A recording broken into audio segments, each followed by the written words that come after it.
You can see here the site of a direct impact in Tel Aviv. First responders are currently digging through the debris of the building behind me. They just pulled 2 civilians out. There were a number of injuries at this location, but the ongoing ballistic missile fire is making it incredibly difficult for these first responders to look for survivors, because every time the siren goes off, they have to rush into a nearby shelter and get underground.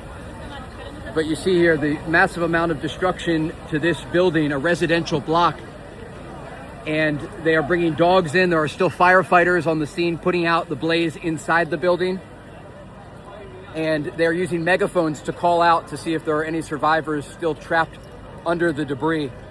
This is the most significant impact since the war erupted early this morning with the Israeli strikes and American strikes against Iran, where we can confirm Iran's supreme leader, the Ayatollah Khamenei, was killed along with 40 top leaders from the Islamic regime.